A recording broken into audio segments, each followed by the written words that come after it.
I can't pull that call sign out right now. Station, do you have a pretty good copy on me? Station, do you have a pretty good copy on me?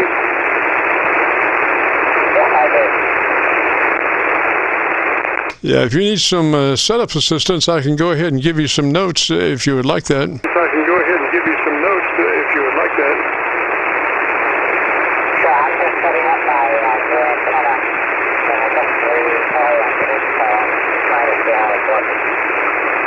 I can't quite pull you out. You're about 2 dB over the my Georgia SDR, but you know the articulation aspects of your modulation might need to be reviewed. So that's what I was saying. If you have a copy on me, maybe I can give you some notes, and then you can crank them in and try come back a little bit later or whenever you get the notes cranked in.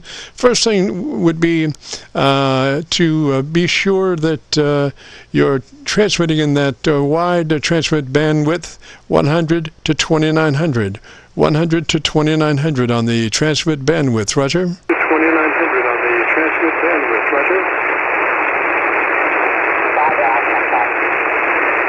Okay, and by the way, we're on 7188. You might check your transceiver for that frequency. Sounds like you might be just a little bit high. 7188, Roger? But high. 7188, Roger?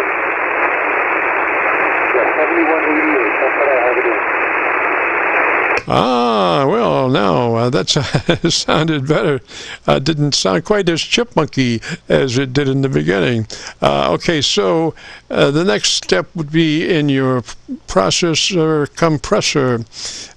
Turn that on and give me about a 3 on your compressor processor, and you can take notes on that. Compressor processor on at a 3 out of 10 or 30 out of 100, just a third of it, depending on how it's labeled, Roger? 100, just a third of it, depending on how it's labeled, Roger?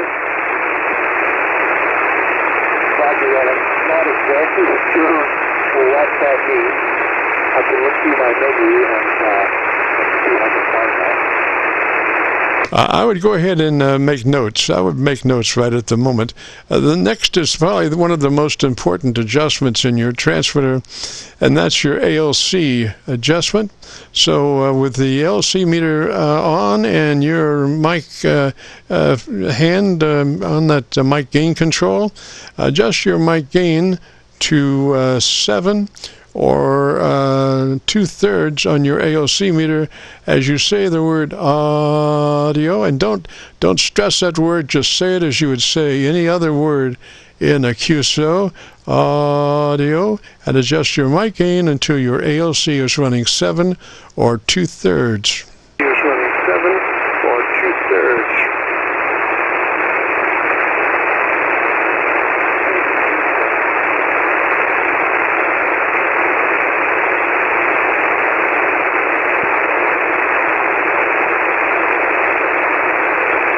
2/3. Did you copy that station? Did you copy that station?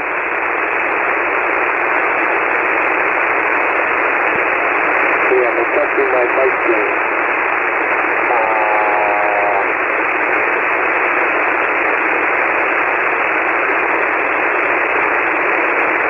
gain. Roger, just bring that mic gain up until your ALC meter is running 7 or 2/3, depending on the radio. Depending on the radio.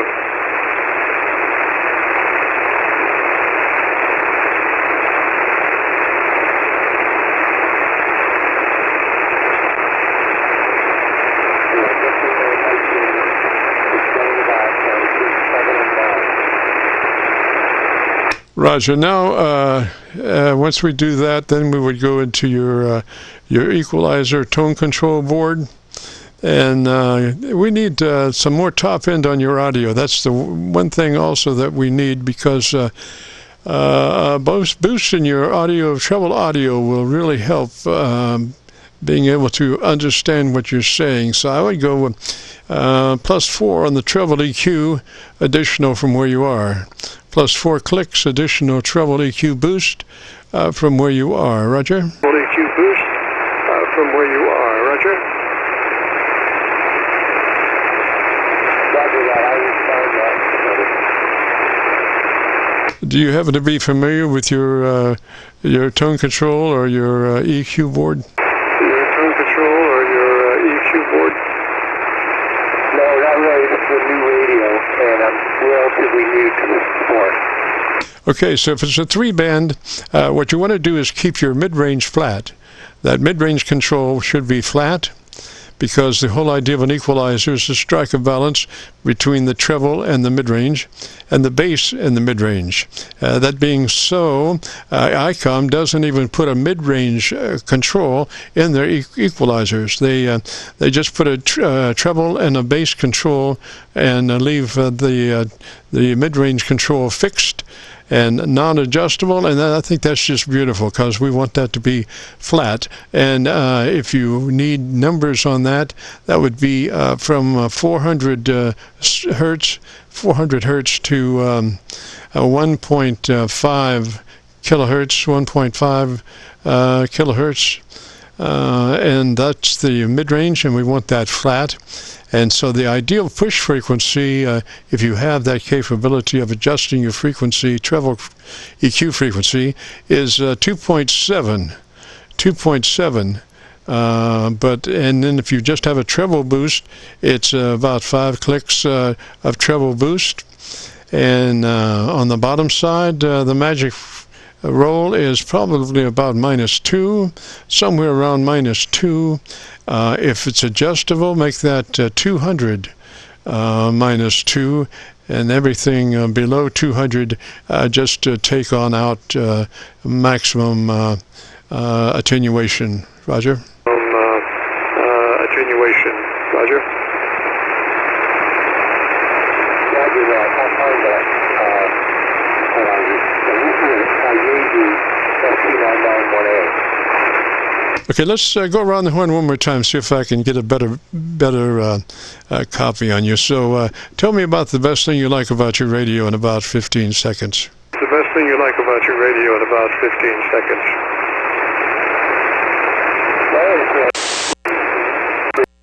First base station, a end-fed wire antenna in my backyard. And I just got that hooked up, and I just got it hooked up so my girlfriend doesn't have to duck when she walks underneath it, which is nice. I'm sure she'll appreciate that.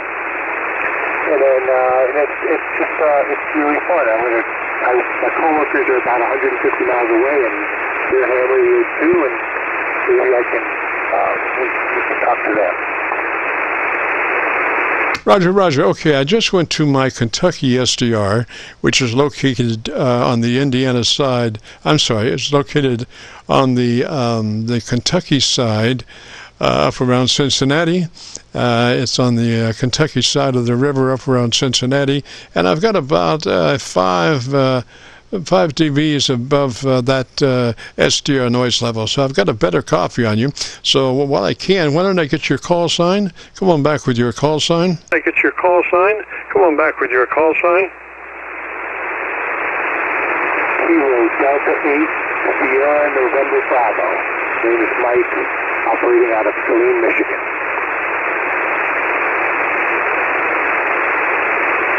Okay, Kilo Delta 8 Sierra, what was the rest? Okay, Kilo Delta 8 Sierra, what was the rest? Sierra November Bravo. Sierra November Bravo, Roger. And what radio are you running there, Mike? Bravo, Roger. And what radio are you running there, Mike? This is a Yaesu FT-991. All right. Well, let's see here on that on my Kentucky SDR. Like I say, you're a 5 dB over their local noise level. And that's the best signal that I've been able to find to copy you on. Roger. Been able to find to copy you on. Roger. Roger that. That's about 200 miles. That's pretty good. Yes, sir. And I think if you crank in those other numbers, particularly those numbers on our EQ that we suggested, I think you'll be sounding a bunch. It's such a correction that after you crank in your tone control our EQ signal, what we talked about, I would go back to my ALC and reset my ALC level, because that will have shifted after you make your adjustments, Roger. You make your adjustments, Roger. Roger that. It's more affected by lower frequencies, that 200 cycles, and that -2 at 200 cycles is just a starting point. We may get down there to a -5 or so, maybe even more than that. Probably would be a great thing if you wanted to check in, after you cranked in all those numbers. Join us next Friday or whenever, and we can make the final adjustments on the EQ, Roger. Final adjustments on the EQ, Roger. Roger. Can you give me your call sign?